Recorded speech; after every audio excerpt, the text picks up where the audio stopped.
All right, we're at that time of year again. Football is winding down. It is. Man, we watched the championship games yesterday. First one was terrible. Second one was really good. And then it hit us. That's the last day where there's more than one football game on a Sunday. Yeah, so next week there's no football. No, they're doing that flag football though thing. Oh, okay, which is pretty cool. So I know you've got some really big updates with Cal. He's had like a tremendous week. Yes, so Cal has switched from... Well, real quick, let me do my thing real quick. Okay. All right, real quick. Aspire Nutrition. Thank you, Aspire Nutrition. They are the premium nutrients for autism, little autism guts. Cal uses the probiotics. The whole family does too, and we're all on the nutrients. So you can go to dailyautism.com, and the link is right there to Aspire Nutrition. Great story. Family gets to work. They have an autistic child, and they just had to go all in on nutrition and probiotics, nutrients. Dailyautism.com. It'll link you to the exact the exact products that we use. Also, the new book by Tracy Slepcevic. It's called Warrior Mom. This is her journey in healing her son with autism. WarriorMom.org. We're recording this today, January 30th. The ebook is on sale for 99 cents until January 31st. So tomorrow. WarriorMom.org. All right. So throw this number out there. Cal is at this therapy center now for how many hours a week? 36. Bang. Plus 3 hours of OT, PT, and speech. So 39 hours a week of therapy. Yeah. And then people are going to say, well, how do you do that? You know, and he goes to school. How do you do that? He's not going to school. Right. And so that's the thing. Yes. I'm not happy with his school. To have an autism program and just put the autistic kids together is not good enough for me. I feel like they're babysitting, and I don't need a babysitter. I need him to be progressing. Well, and actually, he's regressed a lot this year, I feel like. Yeah. No, that's for sure. When you say, put the autistic kids together, because some people might be like, well, I don't understand. That's kind of what that's supposed to be. But the way that it's coming off to us is these kids with an IEP and an autism diagnosis are pretty much put in a room, and it's sort of just like whatever happens, happens. And there's not a lot of, it's not like a hands-on, meaningful approach. Right. Cal needs a one-on-one, and I think pretty much all these kids need a one-on-one. So when you put 10 kids in a classroom together that have all different behaviors, yeah, and we're talking in different levels. We're talking like 5-year-olds. Yeah. You know what I mean? So this isn't, where the child's had a bunch of therapy and instructional training and they're 13, 14 years old, and then there's some ability to do things on their own. This is not that. Right. Yeah. So 10 kids in a classroom, all different behaviors, all different levels of autism, most not potty trained, some nonverbal, some verbal, a teacher and 2 helpers. Yeah. So it's just not, I don't know. He's not getting anything out of it. The only thing he's getting out of it is picking up bad behaviors because he likes to imitate people. Yeah. So he's learning new behaviors and stuff. He really has not progressed at all this year. No, it's regressed, I think. Yeah. It's been gone backwards a little bit. He also, it's not just like, you're overparenting, you're overthinking or whatever. He has started to say, no school, please, no school, no school. Yes. And in the mornings, not wanting to go, fighting us to get in the car and do all that. And then, for whatever reason, and I guess maybe you set the precedent once, like we were getting calls from the school, like, we've had a poop incident. You need to come pick him up. Or he's crying. You need to come pick him up. And It's like, okay, so every time he's going to show his version of autism, then we have to come pick him up. Well, that doesn't make any sense then. You know what I mean? Like, yeah, I was getting calls to pick him up at least once or twice a week. Plus, going into the building was a nightmare. Yeah. Like, he was just throwing himself on the ground, and they were taking him back, and it was like an hour to calm him down. It's really weird in the state of Florida, too, because they actually have some pretty good laws where you can have a one-on-one in the school. They can be there the whole day if the principal allows it, and it's up to the individual principals. The cop-out here, like the real scam of this whole thing, is that the principal can literally say, yeah, your therapist can come in and eat lunch, for 25 minutes, and then they have to leave. Well, that's not really the idea of therapy. Right. Like, we work with Cal on eating at home. Or they'll say, Oh, you can come in during recess and the therapist can play with them outside. No, that's okay. We do all that here at home. We do all that. Like, so that's how they get around it, you know? And I was saying this, I don't know if we talked about this on the podcast before, but I know you and I had talked about it. It literally, you because we live in Florida, so all the field trips are to Disney, right? That's just a thing. Yeah. You can send your kid to Disney with a parent that you've never met, have no idea who it is, and that is 100 times easier than getting a licensed, certified, someone who's taken state boards into the school to work with a child with an IEP and an autism diagnosis. Yeah, Dude, that is straight insane. Your kid can drive 3, 4, 5 hours to Disney with a stranger, and all that person had to do was go and write their social security number, get a quick background check, make sure they don't have an active felony warrant, and your kid's with them all day at Disney. You have no idea who this person is or anything about him. Isn't that insane? It is insane. It's insane. And by the way, our insurance covers the therapist. Yeah. It's nothing out of the school's pocket. No, we meet all the requirements. Like we meet all the requirements to have a therapist in the school one-on-one. But if you have a principal who stiff arms the legislation, the laws out of Tallahassee, then you're screwed. Like you're just screwed. And it's just taking advantage. Like I recognize the right for them to do it because it is written. It's up to the principal. So I recognize they're not doing anything wrong. It's just terribly, terribly cruel. That's the deal. It's cruel. Like it's legal, but it's cruel because there's other schools that are allowing people in, therapists in for 2, 3, 4 hours all day. And the teachers really want it. A lot of the teachers want it. They want the help. Yeah. Why would you not want the help? Yeah. I mean, we've talked to teachers before that are like, please bring the therapist in. I mean, they'll teach me something. People actually don't understand why. Why would you not want the therapist there? You know what I mean?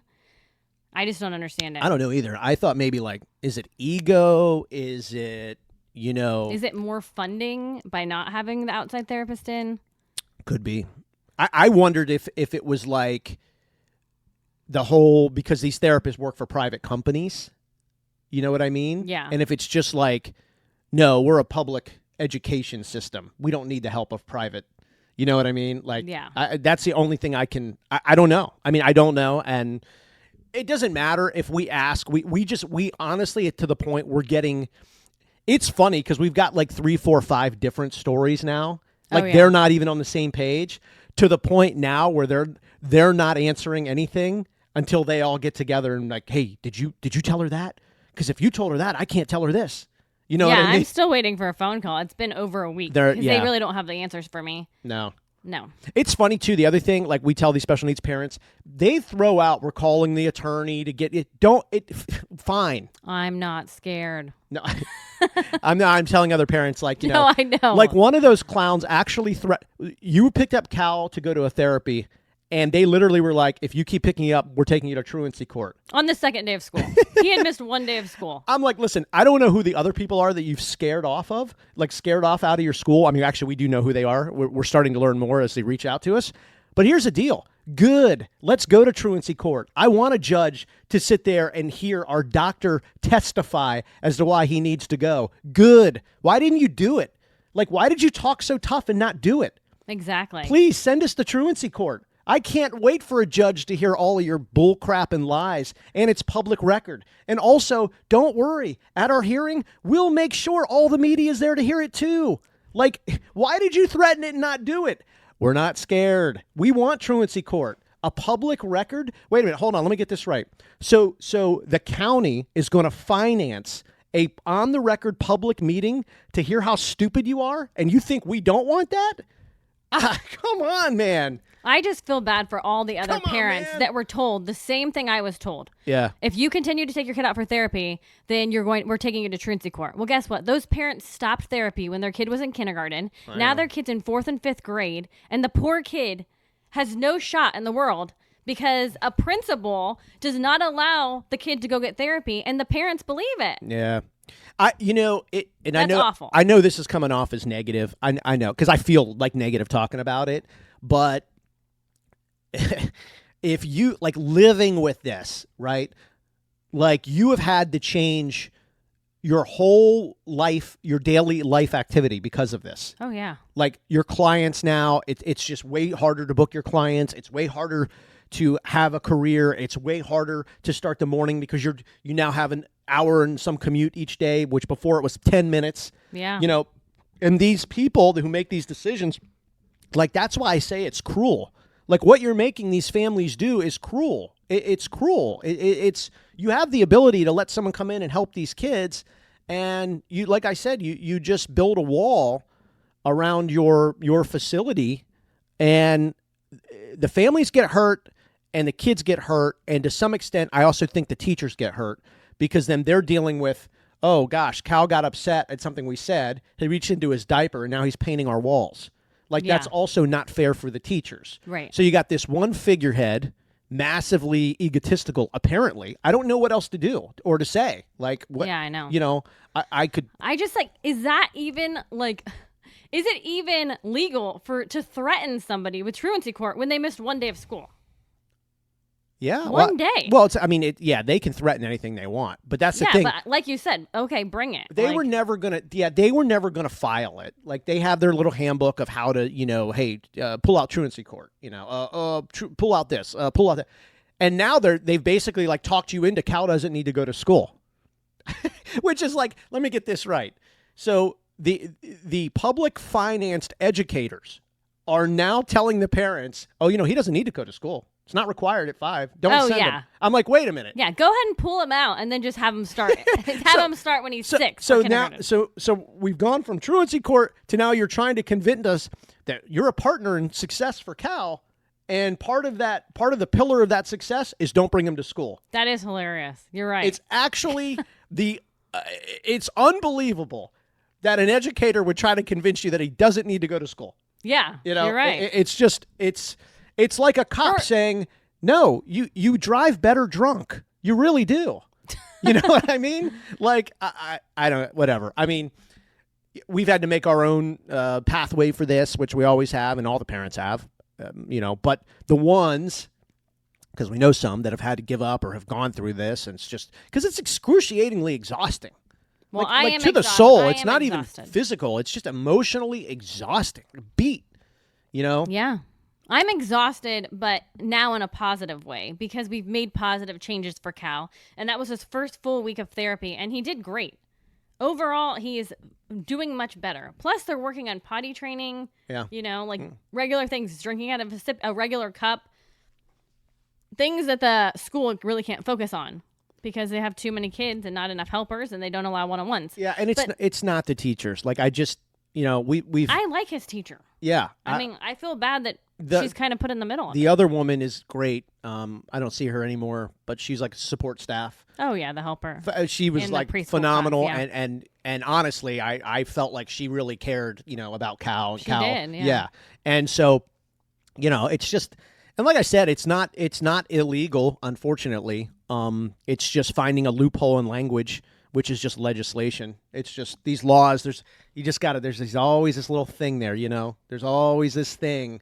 You got this big thing, and that made all the headlines because they just did these laws. Right. But what didn't make the headline is, Section A, at the discretion, time, and location of local principal. Right. And so, you get the person who's like, oh, yeah, you can come in for 15, 20 minutes, and then you gone. Yeah, so the doctor that diagnosed him actually warned me that this could happen. Yeah. They warn you that this could happen in schools, and that's why they say there's advocates out there. Yeah, so I'm writing do I talk about this? Sure. Oh. Why am I asking you? I just do it. Just do it. Yeah, no. So I started drafting this letter to one of our state senators because, this is a state legislation. So, and just, I mean, there's going to have to be like some type of baseline where just let parents know what it is. Like, can we get a therapist in there for 2 hours a day? That would certainly help. Well, if you want him in school, he needs a one-on-one. Yeah, 4 hours a day, 5 hours a day. This costs no money to the school.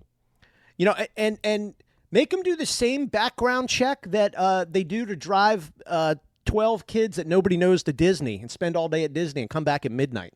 Yeah, Make them do that background. I mean, these are actually people who have gone through all of this rigorous training and years of studying, and a lot of them, this is kind of like a life's purpose. Like it's a mission to, and I know for some it's a job and they're good at it, and that's fine. But some of them, it's like this is meaningful work. It's endearing. Well, this is the thing. His ABA therapist is there for him. Cal is the client, the patient, whatever you want to call it. When they're in our house, they focus just on him. They don't care what we're doing or whatever. You know what I mean? They're not there to look at the school and critique what other people are doing. They're there just for him. Yeah. I mean, something's going on, because it's just weird. And I just keep hearing, what are they trying to hide? Like, this school has been... So many people have talked about this school. I know. People have reached out to us. And like, oh, did you know this? Did you know that? Did you know this? Did you know that? I'm like, call the news, man. They're like, oh, I don't get my name involved in that. Secret investigations and all this. I'm like, call the news, you know?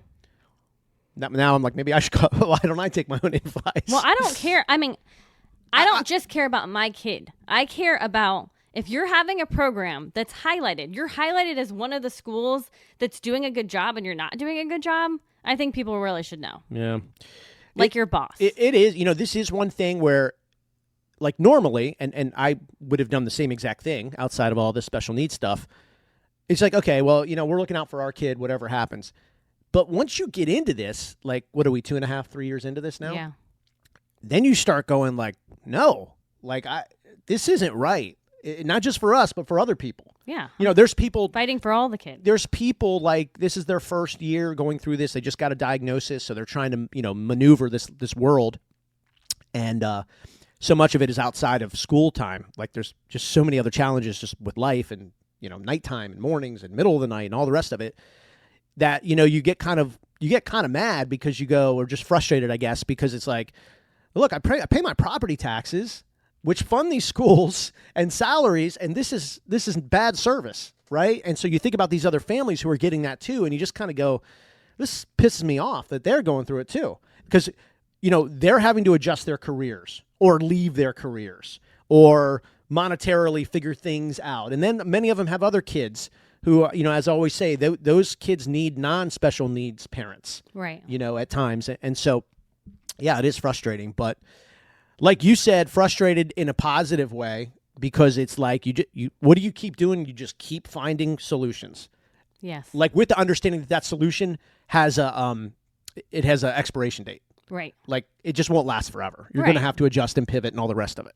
Well, that's why I am exhausted. Yeah. Because you have to keep making these changes. Yeah. So you see progress. Yep. And then you jump onto the next thing to keep seeing progress, You just can't give up. No, and then you got to keep yourself healthy, physically, emotionally. You also, you've got to stay researched. I mean, there's so much information out there. Thing I bring to the table, it's like kind of like the curiosity and research of what's available. What can we do? You know what I mean? Yeah, and even still, 2.5, 3 years in, we're still learning about so many different resources and different therapies and different type of things we can do. I think back at like the blogs I read, the podcasts I listened to like 3 years ago, and they're like, you don't get it, you're not going to get it. And I'm like, you know what, man, I get it, and I'm going to get it, and it's all good. Yeah. And like last month, I was like, all those people were right. I didn't know anything about anything, and everything I thought, I was really wrong. Like it was all wrong, Right. It's like you really have to. These are the reps in the gym. You're not getting anywhere unless you go through it. It's pretty wild. It is. It's pretty wild. I think the thing too is you just can't accept how things are. You have to keep changing and growing and learning and keep pushing forward. And this morning he wanted to go to this new this new routine he's in. He was excited. He was motivated. Mm-hmm. He was looking forward to it. And I think the other day you picked him up and he was like not wanting to leave. Oh, he didn't. After being there 6 hours? Yeah. Yeah. That is 2 days a week he has 8.5 hours of therapy. Yeah. Like today he has 6. Yeah, but for him not wanting to leave, it's pretty good. Really good. Yeah. And he's meeting new friends. There's other people that are doing the same thing we're doing. Yeah. Just full-time therapy is better. Yeah, he's made good connections. The therapist that he's working with now, he seems to really be like appreciative of their conversation and the activities. You Yeah. know, he looks forward to it. Yeah, they added a third ABA therapist in. So he's doing some really cool, different stuff now. Oh yeah. You know, just multiple activities every day, and he seems to really be into it. Still full-time Baby Shark at home. That's not changing. But yeah. Well, they did artwork the other day, and she said he cared more about mixing the colors than he did actually using the paint to draw something. Yeah. To paint something. So and I told her, he told me the other day, blue and red make purple, and she's like, he really knows his colors. Yeah. He's good at it. He's Maybe he's going to be an artist. He's really good at sculpting his baby sharks. We have probably like a couple hundred of these baby Play-Doh sharks, and now Melissa's keeping them. Well, they harden. Yeah. And he literally makes how many a day? At least, I don't know, 15 a day. I was going to Something say like 20. 2 dozen, at least 2 he dozen. makes a lot. And I'm like, they're so good that I didn't want to keep throwing them away. Well, and so he makes the Baby Shark family. So, Yes. mommy, daddy, Grandma, grandpa. grandpa. So it's 4 at a time, same And, colors. Yeah, and the baby. 5. Yeah, and the Baby Shark, 5. And then the the colors. They each have the individual Yes. colors, and then he'll sing the song of who he's making. So as he's making Daddy Shark, he's going, Daddy Shark, do, do, do, do, do, do, Daddy Shark, do, do. And he'll do that over and over until Daddy Shark's done. Then he moves on to mommy, baby, grandpa, grandma. And so he's very good at it. He has a system that he makes these fins. It is I can't do it. It is like an assembly line. He's like very he's fast so good and so locked in. Now, do I need to take a breath and go outside every half hour and just kind of breathe? Yeah, because when you're hour 3 on hearing this song, like it's you get a little anxious. You know what I'm saying? Yeah. Yeah. The only bad thing I have to say about last week is I guess there's a room at the clinic that echoes. So he's now raising his voice. He wants to hear it, yeah. At home even. So he's kind of screaming Baby Shark. Tyler's like, dear Lord, he's been singing Baby Shark for 3 hours. Yeah. Actually, Tyler said something else, but I won't repeat what exactly he said. He did but not. It's driving him nuts. Yes. Oh my gosh. He was absolutely going like, he looked at me, he goes, dude, I can't take it. He walked outside. I was like, that's what I do. I was like, I get up. He's like, that's what you do? I was like, yeah. I was like, sometimes I just get up and I go outside and I just breathe and I get the free vitamin D shining down and you just kind of reset and you just know that he's doing his thing. It's making him feel good. He's comfortable. He's happy. And then you come inside, you just keep going, man. Yeah. So, all right. Well, let's get out of here. Okay. I got my days piling up in a good way though. Good. Yeah. Positive vibes. Positive vibe. Oh, we got to real quick. We talked about Cal's soccer practice on an episode. No, I don't think so. Oh, real quick. Go ahead. Yeah.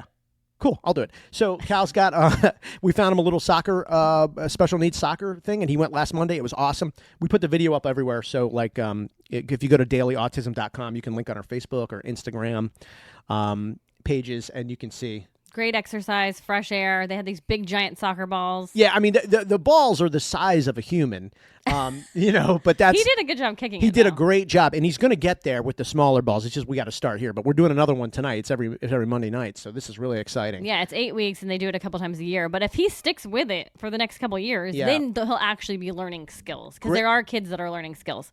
They And do he a- has a jersey. Dude, his jersey's awesome. He didn't know what to do with it. He was a little, but I think tonight he'll wear it, right? Yeah. We'll try. Yep. Yeah, so it was really cool. I kind of said, our other 4 kids are just tremendous athletes and work so hard, but this was really neat to see. I wasn't sure that we'd ever get there, like an organized, semi-organized sports Yeah. field with an activity. And so it made me feel good. I think the other kids feel good. He thought it was so cool. He goes to his brothers and sisters and watches their games, and he likes to cheer for them and everything. At one moment, he looked over and they were cheering for him, and I think he was like, "Wow!" Like, He was really happy. His family was there for him. yeah, And he ran up to us and he said, "My parents." yes, a little role reversal, right? He was in a different spot. He was on the field. He was the player. He was the athlete, and he had the audience. And so I think that for him was a moment. At first, he wasn't really sure, and then he's like, "Oh, this is what I get it now." So that was a cool moment. It was cool. And proud of the other kids, as I usually am, for going out there and cheering Supporting him on. him, yeah. Yeah, so that was a neat moment. So, something else we would encourage parents to do, get involved with something like that. Yeah, it's different. It's a little bit different if you have other kids that play sports, but that was a fun moment, man. That was and was it's cool. a no judgment zone. All special needs. Yeah, no, the woman who puts that on is a great lady and has worked hard, and gosh, they have a couple dozen kids there. That have come up through her system and her program. So it was neat to be a part of. It is. That was cool. We went home last Monday and everybody settled down and we celebrated with a cocktail. That was a win. That was a big win. No, it was a lot of fun. Yep. And today the weather's nice. So. Oh gosh, Last week he was bundled up. It was freezing. We were all freezing, but today it's like 80 degrees. So. That's good. All right, let's get out of here. You got to go get him? No, not till later. Later. So what are you doing? I leave in about an hour. I guess go to the gym if I have time. I don't know if I have time now.